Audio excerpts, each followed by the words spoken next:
So, picture this scenario for a second. You decide, unequivocally, that you are finally leveling up. Right, you're just totally done with the plateau. Exactly. You're Yeah. done. So you buy the high-performance planner, you set the alarm for, I don't know, 4:45 a.m., you overhaul your nutrition, Sure. you start blocking your time out like a Fortune 500 CEO, You've got all the motivation in the world. all of it, and the discipline too. And for about, well, 72 hours, you are an absolute machine. Yeah, and then comes day 4. Or maybe if you're really stubborn, day 10. Right. Day 4 hits, a client emails with some massive crisis, or you just wake up feeling, I don't know, just heavy. Lethargic. Yeah. And suddenly, you aren't that person waking up at 4:45 a.m. anymore. You're the person hitting snooze, skipping the gym, and just doom scrolling before breakfast. Which is the worst feeling. It is. But the worst part isn't even the failure itself, it's the confusion. You look at the wreckage of this great plan and ask, why did I do that? Right. I wanted this. I consciously chose this new path. It's the universal high performer frustration, really. I mean, we automatically assume it's a lack of willpower. Always. We think if we just gritted our teeth a little harder or maybe bought a more expensive app, the result would finally stick. Exactly. But today's deep dive is basically taking a sledgehammer to that entire assumption. Mm. We are unpacking a source text called Identity Lift, the 21-day Identity Recalibration Protocol. It's a fascinating document. It really is. And the core premise here is, well, a bit confrontational. It essentially tells you you don't need more motivation. You need identity recalibration. That is the big headline. We're looking at a protocol that breaks down exactly how to bridge that massive gap between the high performance we intellectually want and the emotional volatility that just keeps sabotaging us. Right. It claims to be this structured breakdown of how to rebuild the operator of your life rather than just trying to update the software of your behavior. I really want to stick on that analogy for a second, the operator versus the software. Because, you know, to be the skeptic here, isn't identity architecture just a fancy marketing term for building better habits? It sounds like it at first. Right. I mean, we've heard about habits a million times. We all know the books. How is this actually different? The distinction the source makes is very mechanical. Think about it this way. Habits are software applications. Waking up early is an app. Eating clean is an app. Cold calling is an app. Exactly. Now, if you try to install high-end, highly demanding software onto an operating system, which in this case is your nervous system, that is running on, say, Windows 95, what happens? It crashes. I mean, the hardware just can't support that processing speed. Precisely. The Identity Lift protocol argues that if your results are fluctuating or if your emotions are constantly hijacking your progress, it is not a discipline issue. It is an identity compatibility issue. A compatibility. Okay. Yeah. You are trying to layer a millionaire CEO behavior onto a scarcity-minded freelancer nervous system. The system will eventually scream error and force a reboot to bring you back to safety, back to the old you. Which perfectly explains the self-sabotage. It's not that I'm inherently lazy, it's that my internal operator views this new behavior as a literal threat to my baseline stability. That is the key right there. The source explicitly says that most programs attempt to change behavior, but Identity Lift is about changing the operator. Wow. If your nervous system perceives success as unsafe, because maybe success means more pressure or alienation from your current peer group, no amount of morning affirmations will override that. Okay, so we definitely aren't just chanting mantras in the mirror here. Oh, definitely not. The source is very sharp about what this protocol is not. It's not manifestation training. It isn't spiritual bypassing where you just pretend everything is love and light while your life is actively burning down. Right, ignoring the flames. Exactly. And it's not emotional suppression either. They describe it as nervous system regulation and reality integration. It's a deeply psychological approach, not a mystical one. All right, let's get into the actual mechanics of this then. The protocol is 21 days long, and it's broken into 3 distinct phases. Phase I covers days 1 through 7, and it's titled Regulation and Clearing.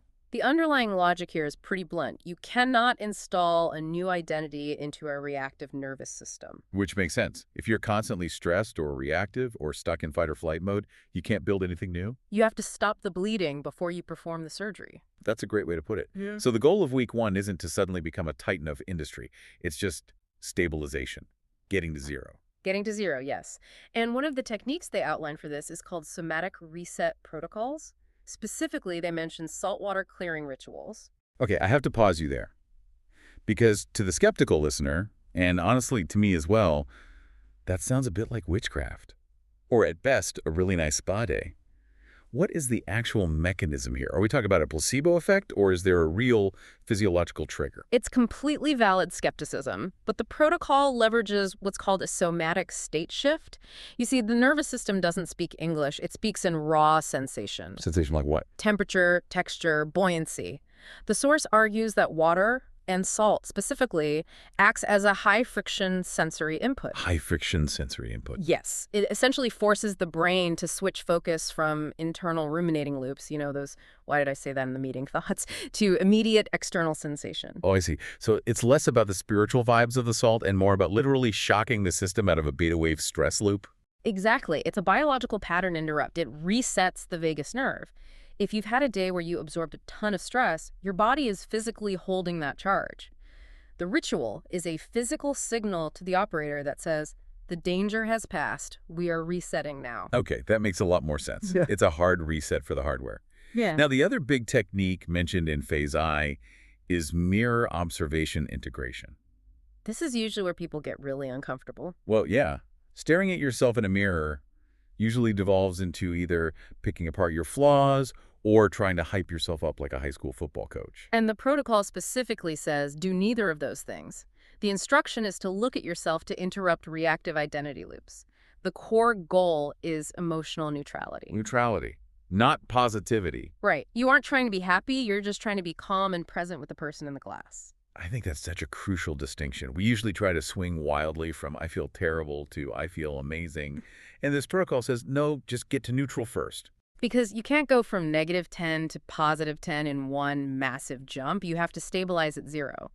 If you try to install a high-performance identity while you still subconsciously hate yourself, the rejection rate is going to be 100%. So we spend 7 days getting to 0. We are regulated. We are clearing out the old junk. Then comes day 8, which kicks off phase 2, identity installation. This is where we actually start building. Yes. The source calls this phase architecting. Now that the nervous system isn't freaking out anymore, we can start coding. And the central concept here is the Identity Codex. The Codex. It sounds like a highly classified government file. But in practical terms, this is basically just a plan, right? It is a blueprint, but it is incredibly granular. Instead of a vague idea of just being better, you are building a specific, detailed profile for the new self. What kind of details? Like, who is this person? How do they think? How do they physically react to bad news? How do they walk into a crowded room? And to actually install this, they use something called micro-scene imprint sessions. Now, I want to distinguish this from visualization because every self-help book on the planet tells you to visualize success. How is a micro-scene imprint different? Visualization is usually like a movie you watch in your head. You see yourself on a stage, people are clapping, it's distant. An imprint, on the other hand, is a sensory experience you actively inhabit. Give me a concrete example of that. Let's say I'm a freelancer and I'm trying to recalibrate into an agency's CEO identity. What does the imprint actually look like? Okay, so the old you dreads the weekly team meeting. You feel small, you worry about payroll constantly. In a microscene imprint, you don't just see the meeting going well from afar. You close your eyes and physically try to feel the weight of the pen in your hand. You're putting yourself in the room. Exactly. You smell the coffee in the conference room. You feel your heart rate slowing down in that specific environment. You practice the literal sensation of listening without interrupting. So you're training the nervous system that this environment is safe before you ever step foot in the actual room. You are rehearsing the state of being, not just the final outcome. It's about structured psychological conditioning. The source emphasizes repeatedly that this is not fantasy or delusion. It is calibrated identity embodiment. It's not fake it till you make it. It's practice it until it's natural. Correct. And that goes along with internal dialogue work, which is changing the script of how you talk to yourself, and real-time embodiment. Real-time embodiment meaning acting it out in the moment. Yes. When a situation arises, you act out the behavioral shift immediately. You don't wait until you magically feel confident to make the decision. You make the decision to generate the confidence. Wow. Okay, so we've regulated the nervous system. We've started installing this new operating system. Now we hit the home stretch. And honestly, this is the part of the source material that felt the most radical to me. Phase 3, days 15 through 21, reality integration. This is definitely where the rubber meets the road. The goal here is making the new identity the default setting. And there's a concept here that I really want to double-click on. The bridge of incidents. It sounds so poetic, but in an operational sense, it actually sounds pretty chaotic. It is deeply chaotic, and that is exactly where most people quit. The bridge of instance refers to the series of events that happen to move you from your old reality to your new one. Right. The source implies that once you shift your identity, reality has to shift to meet it.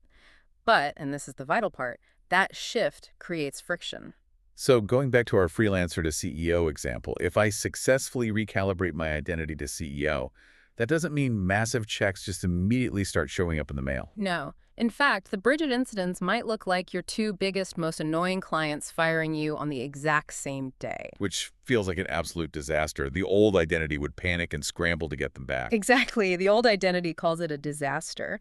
But the new identity recognizes it as the necessary clearing of capacity to welcome the higher tier contracts that actually match your new standard. The bridge is very often paved with what looks like temporary failure. That is such a heavy reframe. We usually interpret resistance as a sign saying, stop, you're going the wrong way. But this suggests resistance is just the sound of the old reality breaking apart. It's the demolition phase of a renovation. You can't build the new kitchen without tearing out the old cabinets. And to navigate this, they introduce the mental diet. Which I assume has nothing to do with calories, but everything to do with data inputs. Spot on. It is about refining exactly what the mind consumes. If you are building an identity of a high net worth investor, you cannot be consuming hours of doom scrolling on social media. Or engaging in poverty mindset gossip. Right, or watching trash TV that reinforces a sense of helplessness. You have to feed the new identity data that actively supports its existence. It makes total sense. You wouldn't put low-grade fuel in a Ferrari. If you're building a Ferrari identity, you have to watch the inputs closely. And this leads directly into executive-level emotional control and decision speed. Decision speed is a really big one for me. When I'm in a bad headspace, I will agonize over a single email for 40 minutes. And that is the old identity seeking safety. The new identity, the operator, decides quickly because they know exactly who they are, they have a set of standards, and they filter choices through those standards instantly. They just don't have time to waffle. Right. And the protocol culminates in a final recalibration ritual on day 21, where this identity is supposedly cemented as the default. Now, I want to address the elephant in the room regarding the actual structure of this program. Yeah. The source emphasizes that this protocol is quote-unquote high touch. Yes. It includes 3 private one-on-one sessions, an audit on day 1, a calibration on day 8, and an integration on day 15. Now, usually I just write that off as a classic sales pitch, buy the course, get the coaching. But they make a very specific psychological argument about why you cannot DIY your own identity surgery. It goes a lot deeper than just having someone hold you accountable. It really comes down to the ego defense mechanism. How about The moment you try to kill off an old identity, your subconscious perceives it as a literal threat to your survival. It will lie to you. It will interpret a breakthrough as a breakdown, just to get you to stop and go back to what's familiar. So the external auditor isn't there just to be a cheerleader. They're there to be the objective reality check when your own brain starts gaslighting you. Precisely. You cannot read the label from inside the bottle. When you are on that bridge of incidents and your clients drop you, your brain screams panic. Right. You need an external operator to look at the data and say, no, this is exactly according to plan. Stay the course. Don't react. It's almost like having a spotter at the gym. When the weight gets too heavy, they are there to make sure you don't drop the barbell on your neck. And to distinguish between recalibration pain, which is normal, and actual injury. We are just notoriously bad at being objective about our own emotional storms. We really are. So this brings us to a very important question. Who is this actually for? Because it sounds incredibly intense. This isn't for the person who just wants to tidy up their garage on the weekend or lose 5 pounds. No, not at all. The source is very specific about the target audience here. It's for high performers who plateau, it's for entrepreneurs dealing with emotional volatility, and professionals who want genuine composure under pressure. Basically, people who have the skills but are constantly getting in their own way. People who feel close to a breakthrough but remain fundamentally unstable. Yes. But interestingly, they're even more specific about who this is not for. And I do love a good do not enter sign on a protocol like this. Who is excluded? Let's hear the warning label. It is explicitly not for those looking for instant manifestation. It is not for those who are unwilling to regulate their emotions, and it is definitely not for those wanting magical thinking without responsibility. Ouch. That last one is a bit of a direct call out. Magical thinking without responsibility. It is harsh but clear. The source states plainly, identity lift requires maturity. It's about taking full ownership of the fact that you are the operator. You aren't waiting for the universe to suddenly save you. You are recalibrating yourself to meet the universe differently. So if you're looking for a fairy godmother to just wave a wand, you need to look elsewhere. This is for the person ready to get down into the engine room and actually rewire the panel. Exactly. And the expected results reflect that level of work. The outcomes they list aren't just, I got a new car. The clients report things like emotional steadiness, financial confidence, and reduced reactivity. And this really interesting concept of higher standards without aggression. That is a very powerful nuance. Usually when we decide to raise our standards, we get really aggressive with ourselves and the people around us. We become little tyrants. Yeah, the classic toxic boss shift. That's the force versus power dynamic. When your identity is truly secure, you don't need to be aggressive. You just are. And the source makes a pretty profound claim about these results. They say they happen not because reality changed, but because identity did. That's the ultimate twist, isn't it? The world didn't get easier. The market didn't suddenly get nicer. You just got upgraded. The logic maps out as a chain reaction. A stabilized identity naturally creates new standards. You simply won't tolerate certain things from yourself or others anymore, and those new standards inevitably create a new reality. It completely flips the script on that traditional have-do-be model.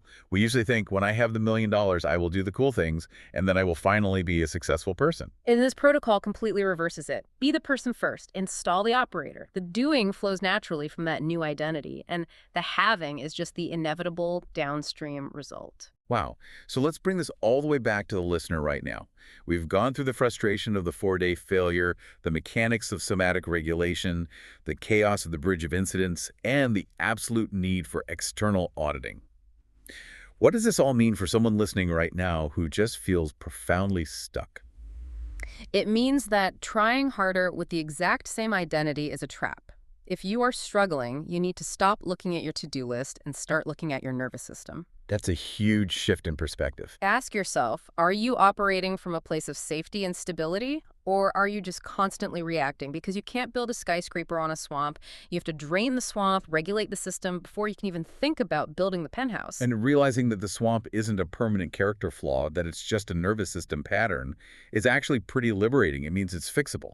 It is completely fixable. Identity is not fixed. It is architectural. You can rebuild it brick by brick, sensory input by sensory input. So, as we wrap up this deep dive into Identity Lift, we always like to leave you with something to chew on, something to take with you into your week that might just disrupt your own daily programming. We've talked a lot about mirrors today.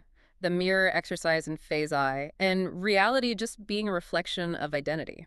So here is the question to ponder. Lay it on us. If your current reality is just a mirror of your current identity, which specific part of your identity is architecting the one problem you can't seem to solve? Man, that is deeply uncomfortable. Think about it. Is it the part of you that desperately needs to be right all the time? The part that needs to be a victim to get sympathy from others? Or maybe the part that is just terrified to actually be powerful? Because that problem you hate so much, your current identity is actively building it every single day. Well, on that note, we will let you get back to your reality. Or maybe start building an entirely new one. Thanks for diving deep with us today. Catch you next time.